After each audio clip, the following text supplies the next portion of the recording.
안녕하세요. 저는 법로 김용포라고 합니다. 오늘은 깨달음을 느끼지 못하는 가장 큰 이유 또는 깨달음을 방해하는 가장 큰 이유는 무엇일까요? 한마디로 말하면 아침에 눈 뜨는 순간부터 베타파가 뇌에 공급되기 때문입니다. 이는 근본적으로 자율신경계의 에너지 부자로 일어난 현상 때문입니다. 이에 대해 자세히 살펴보도록 하겠습니다. 자율신경계는 교감신경계와 부교감신경계로 나눌 수가 있습니다. 이에 여기에 연결된 대동맥과 대정맥에 연결된 오장육부에 또는 육장육부라고 합니다. 오장육부의 에너지 부조화로 인해서 먼저 호흡의 변화가 일어납니다. 이는 어린 아이들은 복식호흡을 하고 어른들은 충식호흡을 한다고 말합니다. 이는 호흡의 변화 원인을 설명하고 있는 것입니다.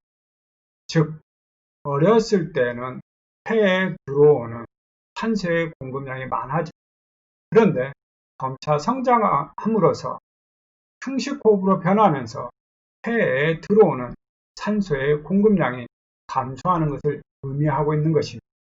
이에 따라서 뇌파는 델타파, 세타파, 알파파, 베타파, 감마파 등으로 변화하게 됩니다. 아이들은 태어났을 때 0 또는 불연속적으로 뇌파가 나타납니다. 이렇게 성장하면서 아이들의 뇌파가 변화하는 것을 볼 수가 있습니다. 마찬가지로 성장하면서 아이들이 혈액순환이 점차 안 되는 모습을 나이별에 따라서 안 되는 모습을 볼 수가 있을 것입니다. 이는 자율신경계의 부조화로 인해서 호흡이 변화되면서 산소의 공급이 줄어들면서 혈액순환이 안 되는 그림입니다. 그리고 뇌파를 제가 세기에 따라서 이렇게 색깔로 표시해 봤습니다. 이는 나이별에 따라서 끊임없이 눈 뜨는 순간부터 자율신경계의 부조화가 일어나면서 이 뇌파가 공급되는 것입니다. 이 뇌파가 공급되면서 열을 공급하는 것입니다. 즉 어른이 돼갈수록 이렇게 되는 것입니다. 그리고 이는 어린아이들은 마음과 몸이 하나입니다. 즉 델타파나 세타파 때는 마음과 몸이 하나입니다. 즉 생각하고 생각하는 대로 몸이 움직입니다. 그런데 문제는 어른들입니다. 이는 끊임없이 뇌에 베타파가 뇌에 공급됨으로써 마음과 몸이 분리 현상을 겪게 됩니다. 그러면서 선악을 구분하면서 번뇌망상을 하게 되는 것입니다. 즉 우리가 깨달음을 이 상태에서 깨달음으로 가기 위해서 수행, 명상을 해온 것입니다. 이는 수행, 명상과 복식호흡 등 다양한 수행을 하면은 백회가 열리게 됩니다. 백회가 열리게 되면은 베타파의 이원성 뇌파를 지우는 역할을 하게 됩니다. 그래서 고대인들은 이러한 이치를 이해하고 수행을 시작했던 것입니다. 즉 복식호흡에서 충식호흡의 변화가 일어나는데 이는 폐에 들어오는 산소의 공급량이 감소화되는 것을 의미합니다. 즉 자율신경계의 구조화 때문입니다. 그래서 수많은 수련 단체에서는 제일 첫 번째로 호흡의 중요성을 강조한 이유가 여기에 있는 것입니다. 또한 중고등학교에서 배우는 이 원자에 대해서 한번 살펴보겠습니다. 원자는 정기적으로 중성이다. 원자의 원자핵의 양성자의 수와 전자의 수가 같아서 중성인데요. 이는 외부의 에너지 유입에 따라서 양천하와 음천하로 변화됩니다. 이는 무엇을 의미할까요? 호흡의 변화 원인을 설명할 수 있는 근거가 되는 것입니다. 그동안 우리는 이 내용을 물질적인 부분에만 그 제품의 어떤 생산에만 전기의 이 부분만 했지 우리 몸에 이 부분을 대입을 한 번도 안 해봤어요. 그래서 호흡이 변화되는 거예요. 그러면 전기가 뇌파가 감차 감소에 따라서 변화를 겪게 되는 거죠. 결국 어렸을 때 호흡했던 복식 호흡으로 돌아가면 폐에 탄소의 공급량이 증가하면서 혈액순환을 원활하게 하고 뇌파를 쉽게 조절할 수가 있게 되는 것입니다. 즉 깨달음을 여기서 논의할 수가 있는 것입니다. 마음과 몸이 왜 분류의식이 생기는지 그 이유를 우리는 한 번도 생각을 안 해본 문제점이 있었어요. 즉 뇌파의 세계에 따라서 어떠한 현상이 일어나는지 우리는 그동안 한 번도 생각을 안 해본 문제점이 있는 것입니다. 즉 뇌파의 성질을 현대 과학은 이해하지 못하고 있다고 저는 과감하게 말합니다. 그래서 제가 최신 이론을 탄생하게 되는 것입니다. 마음과 몸은 원자로 구성되어 있습니다. 즉 전기작용이 일어납니다. 뇌파의 세계에 따라서 마음과 몸의 분리현상이 일어납니다. 베타파의 뇌파가 끊임없이 뇌에 공급돼서 이원성으로 선악을 구분합니다. 이 선악을 구분하면서 번뇌 망상이 생기게 되는 원인이 되는 것입니다. 뇌파의 성질을 좀 더 살펴보겠습니다. 제가 베타파의 뇌파가 이원성으로 선악을 구분하면서 번뇌 망상이 일어난다고 했는데 여기서 좋은 예가 하나 사실 있습니다. 현재 기독교의 구약 성경에 아담과 하와가 뱀의 유혹으로 선악과를 먹었다. 뱀의 유혹은 자율신경계를 의미합니다. 그리고 선악과를 먹었다는 것은 이원성으로 사물을 옳고 그름을 말합니다. 현대 과학으로는 인지 능력이 향상된 것을 말합니다.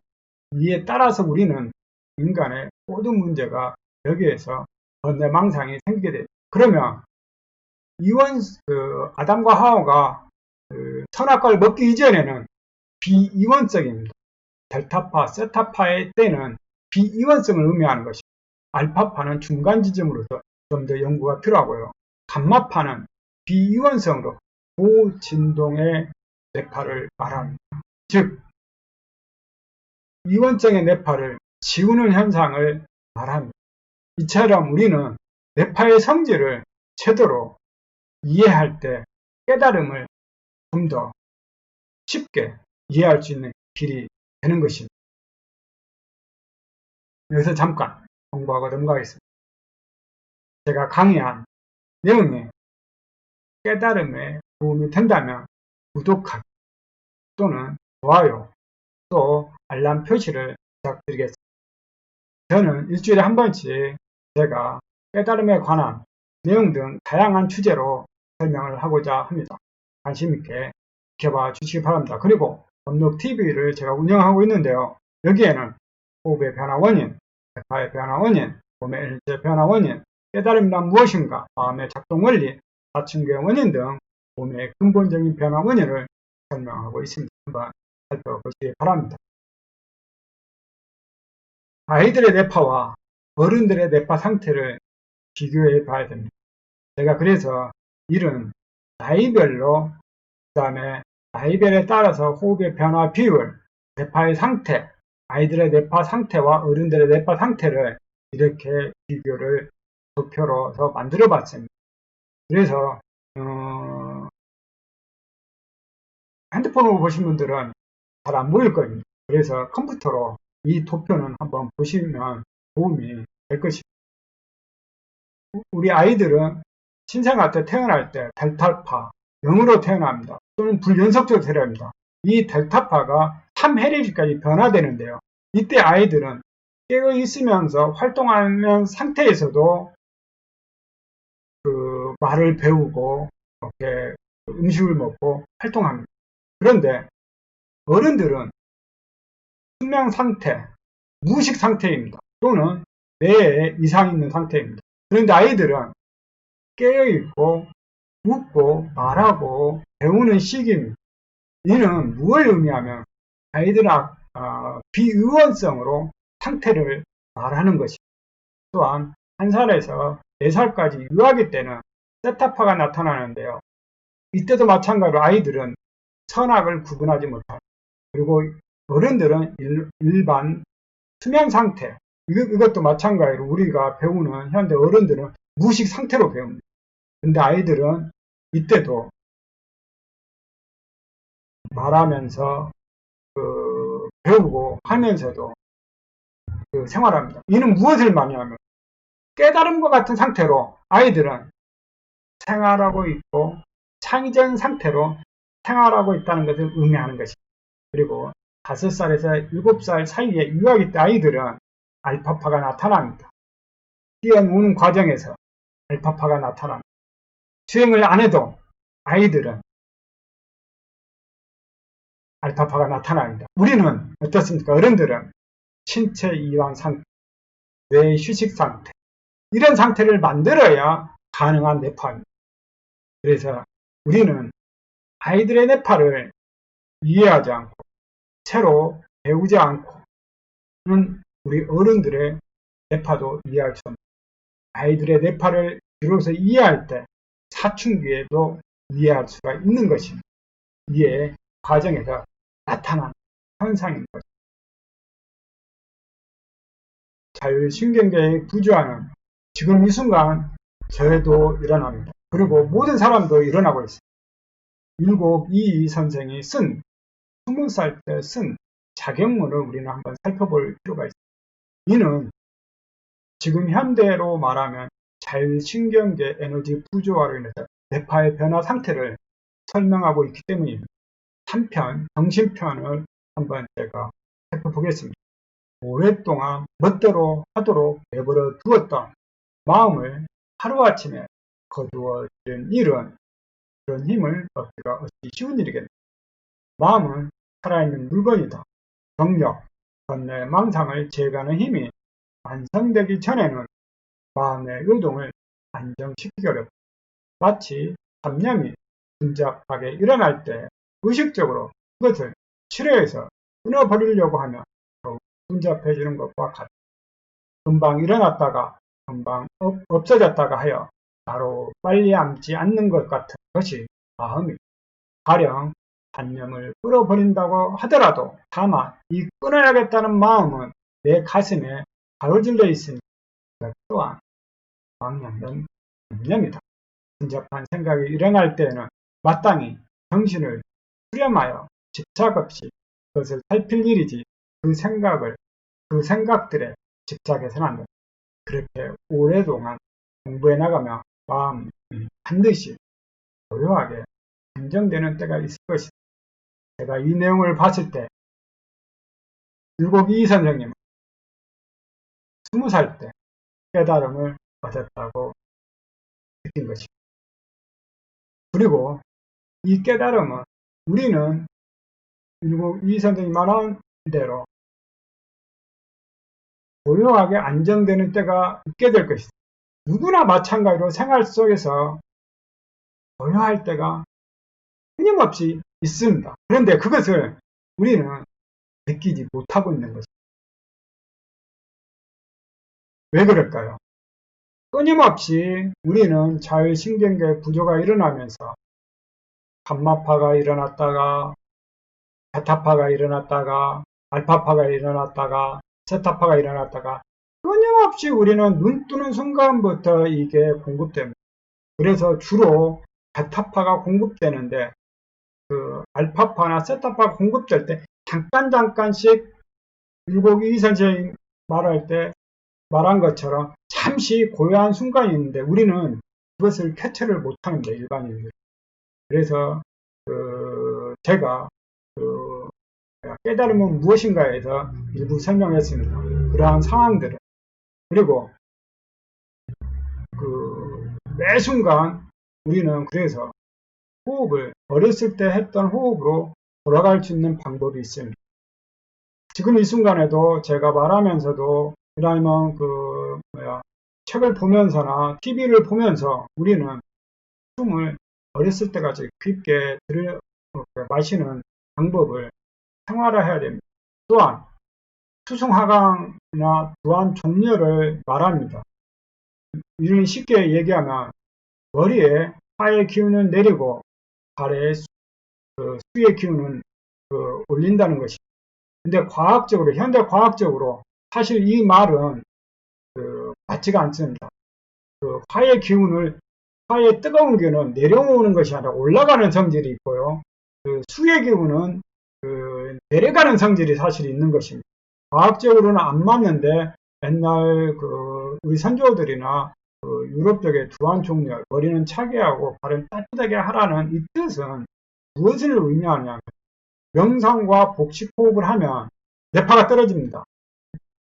이 뇌파에서 베타파의 뇌파에서 베타파가 점차 떨어지면서 이제 베타파에서도 초기 단계로 왔다가 점차 떨어지면 알파파로 오게 하면은 머리에 공급된 베타파가 알파파, 세타파로 떨어질 때 약한 전기가 열이 공급됩니다. 이 그림같이 약하게 전기가 올라갑니다. 그러면은 계속 약한 전기를 올려보내게 됐죠. 결국 뭐냐면은 그렇게 되다 보면은 화의 기운이 내린 것 같이 느껴지는 것입니다. 이러한 뜻이 의미가 있더라고요. 보니까 제가. 그래서 우리는 매 순간 어린 아이처럼 복식호흡을 해야 되고 시간이 날 때 명상을 하는 것이 바람직하다고 저는 봅니다. 왜? 이 원리에 따라서 그랬어요. 그런데 문제는 얼마나 오랫동안 꾸준하게 하는 것이 관건인 것입니다. 왜? 지금 이 순간에도 우리는 자율신경계의 부조가 일어나서 호흡의 변화가 일어나면서 산소의 공급이 계속 적게 들어옵니다. 그런 과정에서 우리는 힘을 잃어가게 됩니다. 에너지 힘을 잃어가고 있는 것입니다. 그래서 매 순간 역으로 시간을 정해놓고 하는 것이 아니라 순간순간 틈틈이 자율신경계를 조화롭게 해주기 위해서 어린아이와 했던 복식호흡을 해야 됩니다. 그리고 나이별에 따라서 70 이상인 분들은 이러한 혈액순환이 나타납니다. 그런데 이렇게 오는 과정은 막혔던 혈자리를 뚫기 위해서는 얼마나 많은 노력이 필요하겠습니까? 그래서 1만 시간의 법, 어디 분야이든 성공하기 위해서 1만 시간 노력이 필요합니다. 그래서 우리는 매 순간 틈틈이 TV를 보면서나 잠자기 전에나 지하철을 타고 갈 때나 버스를 타고 갈 때나 엘리베이터를 기다릴 때나 운전하다가 신호등을 건널 때나 틈틈이 자기가 생각날 때마다 계속 상기하고 해주는 것이 가장 바람직한 현상입니다. 그리고 시간이 나면 명상을 하는 것이 좋은 방법입니다. 그런데 우리는 이런 틈틈이 하는 것을 잘 말하지 않는 경우가 많았습니다. 제가 이 원리를 이해하고 나니 이런 방법들이 가장 낫다고 생각했습니다. 근데 저는 다행히 이런 방법들, 전철 안에서나 신호등을 기다릴 때나 엘리베이터를 기다릴 때나 저는 이럴 때 복식을 해왔습니다. 운전하다가 신호등이 걸리면은 해오고요. 또 제가 한 달에 한 번 정도 시골을 내려갔을 때는 내려가기 전에 명상을 하고 잠을 잤어요. 그러면은 명상을 하고 잠을 자게 되면 굉장히 깊은 잠을 자게 되고 맑은 상태에서 운전을 하게 됩니다. 그리고 나이별에 따라서 혈액순환 상태가 얼마나 안 되는지 누구나 한눈에 다 살펴볼 수가 있습니다. 그래서 매 순간순간 생각날 때마다 그리고 한두 번 하다가 다시 베타파가 공급되면 또 있게 됩니다. 그렇지만은 자주 할 수 있도록 끊임없이 의식을 하고 있는 것이 가장 바람직하다고. 호흡 수련을 한 이유는 저희 신경계를 조화롭게 하기 위해서 했던 것입니다. 운동과 같이 하면 더 좋습니다. 옛날 사람들은 그래서 호흡 수련과 무술을 적용했던 것입니다. 혈액순환이 좋아지면서 건강해지고 마음과 몸이 일치되는 횟수가 많아지면서 생각이 자유스럽게 됩니다. 그러므로 인해서 선악에 대한 기준을 점차 줄어들게 됩니다. 정치 바라보는 눈도 다양해집니다. 지금 그 전라도 출신은 전라도 어떤 생각으로만 정치를 봅니다. 그런데 이런 훈련을 하게 되면 다양한 시각에서 그 사람들 생각의 폭을 이해할 수 있게 됩니다. 또한 요즘 의사들의 파업 자세를 보시고 많은 분들이 생각하셨을 거예요. 의사들한테 내 몸을 맡길 수 없겠구나라고 생각하신 분들이 있어요. 이처럼 호흡을 하게 되면, 명상을 하게 되면, 복식호흡을 하게 되면 건강과 깨달음까지 잡을 수 있는 일석이조의 방법입니다. 오늘은 여기까지입니다. 궁금한 사항이 있으시면 댓글을 부탁드리고요. 성심성의껏 답변드리겠습니다. 또한 요청한 내용이 있다면 강의 주제를 삼고 언제 해드릴 수 있으니 참고하시기 바랍니다. 감사합니다.